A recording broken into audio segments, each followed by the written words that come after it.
magandang umaga po sa lahat. Pizza 28 December 2024 po. Malapit na yung bagong taon. Happy New Year po sa lahat. At saka po, binabati ko rin din yung mga kaibigan ko, mga nakakarinig sa akin ng aking vlog. At saka nandito rin din naman po ako papunta sa Subic Beach, kung saan nilalakad ko po ito ng 35 minutes simula sa amin hanggang doon makarating sa beach upang magtinda ng isda.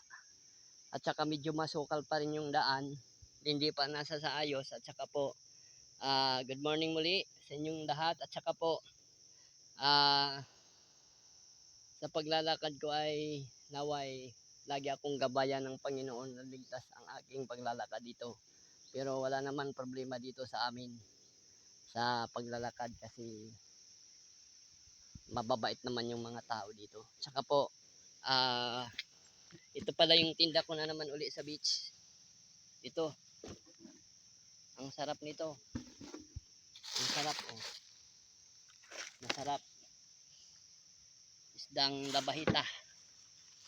At saka po, binabati ko na rin din po yung may mga birthday sa ngayon. Happy birthday rin sa ngayon.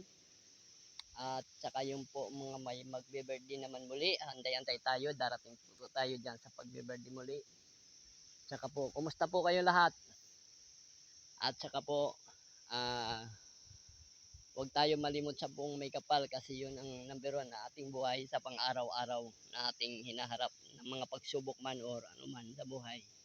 Kaya, palagi tayong nakangiti dapat kahit sabihin pa anong pagsubok na dumarating sa buhay, makakayanan natin yan.